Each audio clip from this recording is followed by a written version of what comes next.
Est-ce qu'il est possible de devenir riche avec le salariat? Non, je pense pas. Waaw, Surtout au Sénégal. waaw, fii Sénégal. Non, vraiment, pour moi, mon mënul doon. Après ça, c'est des gens qui ont des diplômes qui vont venir gérer ça. Lui, il peut faire tout ce qu'il veut, voyager, tout ça. Oui. On peut devenir riche avec le salariat. Mais keneen ma fi jógee rek am en fait. Yo sama gars yi j'espère que yéen a ngi ci jàmm bu baax c'est Sané Business Trading. Alors tey dañoo ñëw fii si U4 Université Cheikh Anta Diop di élever ay sujets yu important comme d'habitude sujets yoo xam ne dafa am rapport ak li nga xamante ni moom mooy xaalis le cash flow. Donc vous me connaissez bien xam nga ni man dama bëgg xaalis tey nag dama solo comme étudiant yi gis ngeen du ma sapee nii yéen ma gën a xam nga laal ko simple nii xam nga def rotation sax war leen gaañ li ma sañse. Alors tey nag dañu yëkkati sujet bu intéressant sujet bi moom mooy lan. Est-ce que on peut devenir riche avec le salariat ndax nit koo xamante ni dafay fayeeku weer bu dee est-ce que kooku noonu à travers lu muy fayeeku salaire bi mën na see devenir riche. En tout cas man pare naa cameraman est-ce que yow pare nga. ay ñu dem. Ok les gars, donc actuellement ñu ngi ici côté pavillon MO bi. Donc là on va voir s'il y aura bien sûr des gens qui vont accepter de se faire interviewer. Ça va monsieur, na ngeen def yéen a ngi si jàmm. waaw ñun dañoo yor benn chaîne boo xam ne day wax si entrepreneuriat et tout ça quoi ñu bëgg leen poser benn question rek vite fait bu fekkee kii na quoi. Juste pour motiver la jeune communauté quoi entrepreneuriale. Est-ce qu'il est possible de devenir riche avec le salariat? Jot salaire dina tax nga riche. Voilà, am salaire bi fayeeku weer bu dee ba xam loolu mën na tax yow nga nekk à l'avenir. Fii ci Afrique fii. waaw surtout Sénégal. waaw fii Sénégal Non, vraiment, pour man moom mënul doon. Mënul nekk xanaa nga sàcc.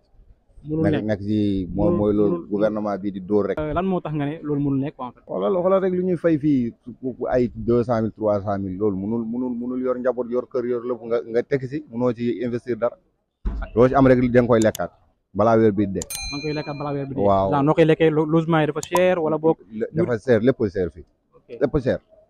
Donc tu penses que donc tu peux pas devenir riche ici en Afrique avec le salariat quoi. Ah oui mënul nekk. Donc soo mënta nekk riche ak salariat donc forcément am na benn issue. Donc du ñàkk mu benn issue boobu man la war a doon. ay genre def business rek dugg si business yi dugg fii génn fii mais basé wu salaire moom du la njëriñal dara. du la njëriñal dara quoi. Non. Parce que gazel lañ nekk. waaw. Étudiant dañu maa neex quoi. Ok jaay bien. Xam laa sama cameraman bi. Tu penses qu'on peut devenir riche avec le salariat oui ou non?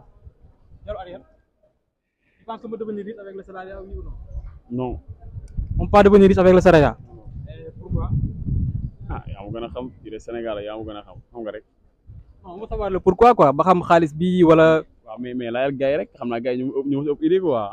waaw. Kon baax na on va aller demander gens grand naka mu yaa ngi si jàmm dañuy interviewer gars yi donc di laaj seen xalaat si ay sujets yu intéressant pour mën a motiver jeunes yi pour ñu lancer aussi entrepreneuriat quoi. Monsieur monsieur mën nañ la poser quelques questions. Tey dafa am benn sujet bu ñu njëkkati quoi en fait donc sujet bi mooy lan est-ce qu'on peut xaaral ma faral la kii bi sujet bi mooy est-ce que on peut devenir riche avec le salariat en fait. Avec le salariat. Non, je pense pas. Non. Tu penses pas qu'on peut devenir riche avec le salariat et par exemple su ma doon laaj raison bi pourquoi. Quoi, yaa ngi comprendre mooy on forme ici à l'école on forme que les travailleurs ñu nga xamante ne dañuy après seen diplôme dañuy dem liggéey pour d'autres personnes n'est-ce pas d'autres personnes qui eux ont déjà réussi leur vie par l'entrepreneuriat tout ça donc tu viens juste pour ramasser on peut dire les miettes de l'autre quoi. Les miettes de l'autre. Ouais. Donc tu penses que avec le non genre parce que vous parlez à l'UBC en fait ici on forme des gens qui vont travailler pour d'autres personnes. Pour d'autres personnes, pour d'autres sociétés, pour d'autres entreprises de gens. Ok, donc tu penses qu'avec le salariat, on peut devenir riche, atteindre l'indépendance financière, oui ou non? Non, pas vraiment. Et pourquoi par exemple? Bon, imagine, avec le salariat, on a comment on l'appelle? Un salaire mensuel. Salaire mensuel, si tu enlèves par exemple toutes tes dépenses, les dépenses mensuelles du mois. Location, nourriture, habillement, voiture, tout ça, transport des gens. Il va te rester rien quoi. Donc tu vis au minimum quoi, hein, comprendre. Donc da ngay survivre quoi. Ah, c'est juste pour survivre. Da ngay survivre. Da ngay survivre. Et loolu lu ko waral en fait, lu ko waral ba facture yi ñoo cher wala dund bi fii lekk bi appartement yi et tout ça. Ouais, xam nga tamit nu ñu avancer tamit monde bi day mooy gën a cher, tu comprends. Appartement yi tout, la vie est chère en fait. La vie est chère quoi. Ouais. C'est pour ça qu'on peut pas devenir riche ou bien presque pas ici en Afrique avec le salariat. Donc solution bi lan lay doon ko. Lan lay doon bon entreprendre, investir. Pour que investissement wala moo tax nga mën a génn si nga mën a am comment on l'appelle beneen source de revenu quoi. beneen source de revenu. Oui. Donc compter seulement sur son salaire c'est pas une vie quoi. Tu vis juste tu survis voilà déjà. Lu wax solo de maanaam quand tu es salariat, ici en Afrique, tu ne vis pas, mais tu survis en fait. Ouais, c'est juste ça. Du fait de la cherté de la vie, etc., etc., Voilà. les impôts, les taxes. Tu vois quelqu'un qui n'a pas de diplôme, il investit, crée sa petite entreprise petit à petit, ça se développe jusqu'à qu'il devienne une grande entreprise. Il vit de ça. Il peut même ne plus, comment on l'appelle, après ça, c'est des gens qui ont des diplômes qui vont venir gérer ça. Lui, il est comme, il peut faire tout ce qu'il veut, voyager, tout ça. Donc, genre, tu conseilles à un jeune de se lancer dans l'entrepreneuriat si vous atteignez l'indépendance financière. Surtout si tu es jeune. Ici, surtout à l'université, c'est très important parce qu'il y a une niche, une très grande niche que tu peux exploiter. Quelle est cette niche? Les étudiants. Tu vois, tu vis avec eux, tu vis avec eux au fait. Hein? Tu vis avec eux, donc tu es au courant de leur faiblesse, de ce qui leur manque, ce qui a amélioré, parce que tu es toi-même étudiant. Donc tu peux exploiter cette niche. Par exemple, tu vois que les étudiants, ils ont besoin, par exemple, comment on l'appelle, d'un tel ou telle chose pour améliorer leur vie estudiantine. Tu peux proposer ce... Donc tu regardes un problème qui est récurrent ici à l'université, après tu proposes une solution. En fait. Une solution qui te permettra de te rémunérer en fonction des services que tu fais. Il nous a donné un conseil vraiment très, très intéressant.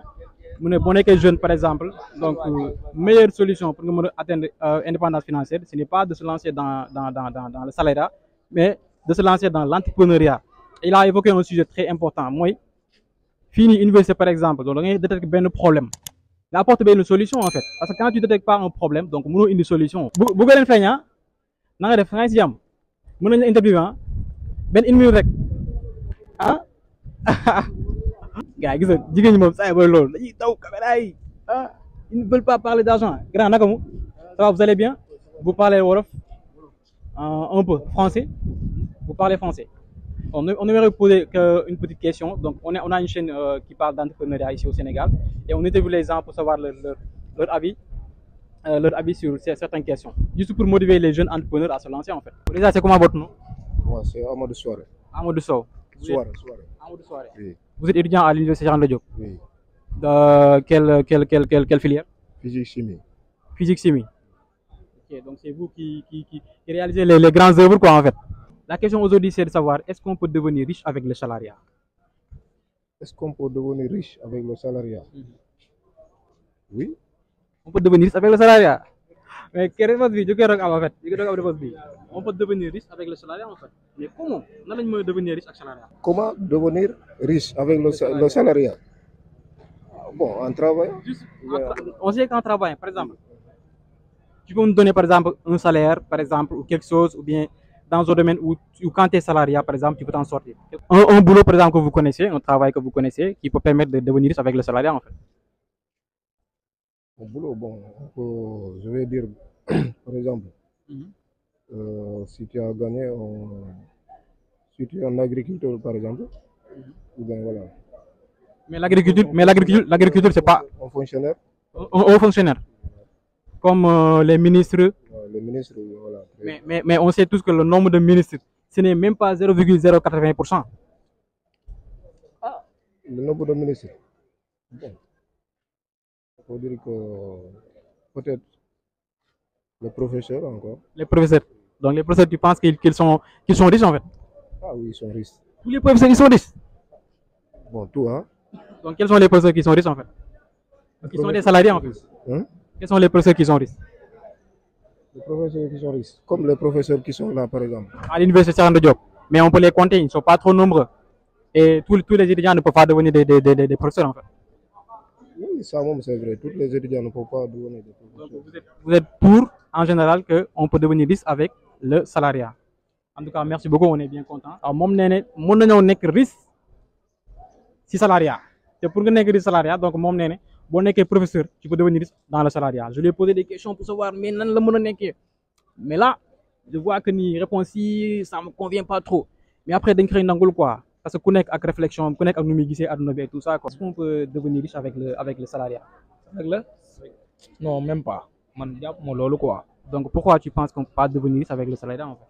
ndax man damaa jàpp ni business wàllum développement personnel état d'esprit moo ko yor quoi you know te nit ki nga xamante ni day am wàllum salaire jàpp ma ni loolu noonu mën na kaa permettre mu am évaluation quoi comprendre nga comme niñ ko jàmmee liñ ko yàgg a déggoo ci Zo Tech for Life rek li muy wax muy ki nga xamante ni moom la ñuy jox kooku noonu moom day jug chaque jour ngir wuti xaalis. Donc il devient l'esclave de son boulot en fait. Oui.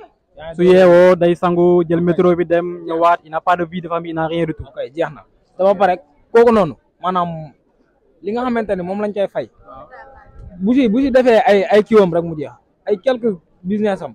course rek waaw mu jeex. te ki nga xamante ni moom mooy jug ngir di def yeneen business xam nga te lu bokkul dañ koy fay kooku noonu dina am yeneen yu bokkul ak li nga xamante ni moom lay am moom la kii de am moom lañ koy jox ci salaire bi. déjà moom xaalis moo koy wuti mais moom du wuti xaalis. donc lu garaaw la wax fii nii sax c'est maanaam moom day liggéey xaalis mooy liggéey pour moom quoi en fait. alors que kay day liggéey pour xaalis. waaw kay jeex na comme ni kii waxoon rek Roberto Kiyosaki. Robert Kiyosaki. waaw kay ci l'effet de maa ngi juum ci Père riche et pauvre. waaw kay mu ni ñun ñi nga xamante ne ñun ñooy dugg école comme seen genre gii nii du doon du li ñu gënal sax mais dañuy jàng ngir am ay bonnes notes mais. ñooñu noonu riche yi ñoom duñu xalaatee noonu quoi. ñoom riche yi nan la ñuy xalaatee moom. ñoom nan la ñuy xalaatee riche yi seen état d'esprit ak yoruñ état d'esprit pauvre ñoom déjà ñun dañuy xalaat bu ñu amee xaalis li ñuy njëkk a def tabax kër dëkk si ak seen famille déjà riche du xalaatee noonu. riche ni muy xalaatee léegi. riche ni muy xalaatee moom mooy bu amee xaalis moom naa dem wut kër tabax ko ba mu baax loué ko xam nga li ma wax loué feneen gis nga fi ma kër gi ma loué moom mooy fay. moom moo may fayal en fait yow tu parles de actif et de passif en fait. yaa ngi dooree ñëw maanaam pauvre yi ñoom bu ñu yoree xaalis lu ñu njëkk a viser mooy jënd si passif mooy genre loo xamante ni dafay génne xaalis sa poche quand tu achètes une maison donc tu es obligé nga génne xaalis pour entretenir maison bi wala oto wala nu mu tënk alors que le riche à la place donc il achète un actif bi moom mooy dafay jënd li nga xam ne daf koy permettre muy jëlee xaalis di ko dugal si poosam comme quand il achète une voiture mu def ko si Yango par exemple. donc bu ko defee si Yango donc Yango bi day indi xaalis donc c'est là que tu parles en fait. oui loolu laay wax quoi. donc tu es pour que mënoo nekk riche avec le salariat donc solution bi lan la ko àndal. man solution bi lan laa ko jàppee comme instant bii nii business yi bëri na fii Shopify mi ngi fi aussi tamit Binance mi ngi fi man jàpp naa ni mën nañ see def suñu investir ci loo xamante ni USD yi instant bi dafa développé. billahi commerce ak trading wala yooyu noonu quoi. waaw kay mën nañ si investir lu bëri mu jural ñu xaalis quoi mais buñ bëggee jël seen dund bi yëpp xam nga wékk ko si. master class dañ nekk di jox en fait ça il nous donne une master class là donc là il a parlé de développement personnel il a parlé d'éducation financière il a parlé de beaucoup de choses en fait de business en tout cas man tur bi nan la sax. non tur bi baal ñu ko quoi. tur bi il faut qu'il donne le nom agay Dame yéen a ànd mais ça y tet la bàyyi la nga wax loolu ça y tet la quoi mais en tout cas on est bien content de te voir interviewé et j'espère que lii dina njëriñ ñu bëri parce que là quand on te voit on sait que tu es jeune xam naa ne maa la mag mais xel bi nga am nii en fait y a des gens yi nga xamante ni amuñu ko en fait pour dire vrai quoi en fait. Cheikh Abdou Diallo est-ce que ki nga xamante ni day liggéey ñu koy fay weer bu dee salaire quoi est-ce que kooku noonu mën na nekk riche à l'avenir avec le salariat. non je ne pense pas parce que suñu benn prof économie générale doon la ñuy wax ni bul nangu yow ñu lay fay yow del nangu ngay fayee. bul nangu ñu lay fay del nangu di fay gaay di nangu di fay d'accord léegi yow su fekkee yow da ngay nangu ñu lay fay chaque jour da ngay nekk au service et chaque jour yow dañ lay commander. tu deviens esclave de ton boulot en fait. d'accord oui ça mais su fekkee ne yow yaay fay yow tu viens à n'importe quelle heure bu la neex ngay ñëw heure bu la neex ngay xëy seetu. tu es le boss. ouais tu es le boss. puisque nee nga on peut devenir riche avec le salariat en fait mais y a certains qui soutiennent que ni am na yenn liggéey xam ne boo koy liggéey mën nga nekk riche si salaire ngay percevoir salaire mën nga nekk riche comme par exemple ministre wala yenn affaires yi wala enseignant wala affaire yooyu noonu quoi est-ce que par exemple enseignants yi ñoom tu penses que ils sont riches en fait les enseignants. d'une part on peut dire ils sont riches parce que salaire bi soo koy recevoir yow soo seetloo enseignant dafa nekk domaine boo xamante ni dafa xaw a métti quoi en fait ndax gis nga instant yi booy ñi di jàng fii nii ñoo pratiquement booy yu bëri koo si laajte woon ne ko est-ce que bëgg nga doon enseignant te da lay naan non parce que li ma daj ci jàng et tout ça bëgguma delluwaat ci ay banc ce poste là beaucoup de personnes le fuient parce que. mais yaakaaroon ni gars yi ni ñuy dawee enseignement bi tu penses que bu amoon xaalis dëgg gars yi dinañ daw enseignement bi parce que on parle de richesse là. waaw d'accord pour dire vraiment xam naa enseignement moom dafa métti teg si salaire yi ñu leen di fay moom franchement ici au Sénégal c'est pas du tout quoi parce que man pour dire vrai man personnellement je soutiens que ni quand tu es enseignant fonctionnaire à moins que nga nekk dans le milieu étudiantin quoi nga nekk di jàngale si étudiant man sama avis personnel la je parle pas en général mais sama avis personnel la tu peux pas devenir riche avec l'enseignement fii Sénégal que ce soit professeur de lycée wala professeur de collège wala boog primaire man loolu laa gëm en fait yaram loolu nga gëm. waaw loolu laa gëm parce que yow soo demee dans les pays développés soo demee foofu enseignants yi médecins yi et les militaires maanaam ñuy garder sa sécurité ce sont les mieux payés là-bas. alors qu'en Afrique. alors qu'en Afrique ñooñu dañ leen a sous-coté. un message ak ñoo xamante ne ni ñëwaguñ tamit. les élèves de la terminale. vous pensez que ni soo amee bac rek c'est fini soo ñëwee fii day mel ni fii ngay doog a dooree commencé jàng. dégg nga saa yi la wax mu ne pour ñi nga xamante ni genre ils viennent d'avoir le bac en fait. bu ñu jàpp seen xel ne que boo ñëwee fi affaire yi jeex na quoi. ça vient de commencer. donc la ngeen di conseiller en fait en tout cas il faut bosser daal en fait. fii moom wax dëgg fa ne yàlla jàng bi fii métti na te les conditions sont tellement difficiles billahi fi nga fanaan sax problème la bàyyi problème logement saa yaa ngi diwaale loo xam te ni gain saa yaa ngi ci entreprise kii de nouveau bachelier de nouveau bachelier il faut nga lancer leen benn message boo xam te ne dañ koy day nekk seen xel en tout cas pour suñu ñëwee quoi en fait ñu mën a teel a préparer wu en fait ñu xam fi ñu ne te aussi tamit fii c'est très dur bàyyi lekk yi demewul noonu resto bi mu gën a xam maanaam lépp tar quoi waaw fii moom benn côté xaw na kii nii xaw na neex ndax t'es libre quoi en fait t'es libre de faire ce que t'as envie de faire fii tamit parce que les branches sont nombreuses mën nga jaar fu la neex si loolu soo bëggee baax nga jaar ni ànd ak ñu baax ñi dem sa yoon soo bëggee bon tamit yoon bu bon baa ngi fii nii parce que ici y a tout quoi waaw y a tout comme on dit léegi ban conseil ngay jox benn jeune boo xamante ni il est dans le déni xamul boo xam dafa war a lancer aussi entrepreneuriat xamul boo xam dafa war a lancer aussi salariat bi donc lan nga koy conseil quoi surtout étudiants yi am dañu fi nekk ils parviennent pas à trouver leur chemin tu leur conseilles quoi de faire un business en parallèle ou bien de chercher les études wala affaire yu demee noonu loolu koy conseil étudiant bu nekk dans le déni. chercher les études moom boobu moom dernier kii la moom dernière option la dernière solution la mais man su fekkee yow sa famille yow am na toute richesse tout ça te un peu kii nii mun nañ la aider dugal la ci école de formation parce que fii nii moom dëgg fa ne diplôme fii nii UCAD moom c'est tellement c'est reconnaissant quoi en fait mais soo amee ay formation tamit yow mën a dóor. pratique quoi en fait yow mën a doo dem def leneen c'est mieux nga ñëw fii quoi en fait parce que fii moom franchement soo seetloo ba seetloo fii. mais y a des gens qui disent que mën nga nekk étudiant nga jàng UCAD tout en se lançant dans l'entrepreneuriat c'est possible. y a des gens qui disent ça yow d'accord nga si loolu. oui c'est possible parce que mën nga di def ay commerce yu ndaw fii nii bëri na étudiants yoo xam ne surtout les filles bëri na étudiants yoo xamante ne nii dañuy jaay. comme par exemple e-commerce bi. waaw commerce ay jaay ay yëre. ay lekk yi nii am na souvent suñu pavillon souvent gars yi dañ fiy ñëw di jaay c'est tout ça loolu noonu. donc bu ñu bàyyi quoi mais nañ jàng. après ñu koy boole business yi quoi. loolu mën na nekk ok en tout cas tu nous as donné une masterclass tout bi naka la sax. Abdou Diallo li nga fi wax nii gars yi bu ñu toppee sa conseil. barki si daa wax dañ siy génn. inchallah yaa ngi comprendre dégg nga wolof. non dégg ma wolof. français nga dégg. ok on a une chaîne une très grande chaîne YouTube moi mon nom c'est Sané Business Trading. Je fais des contenus sur l'entrepreneuriat, le business et tout ça. Donc aujourd'hui, on a soulevé une question, à savoir, est-ce qu'on peut devenir riche avec le salariat? Avec le salariat? Oui. Comment? Si je deviens salarié, par exemple, à travers mon salaire, je veux faire des investissements, ouvrir des entreprises, comme des boutiques à marchands, tout ça. Investir quoi? Ouais, investir quoi. Mais là, vous sortez dans le cadre du salariat.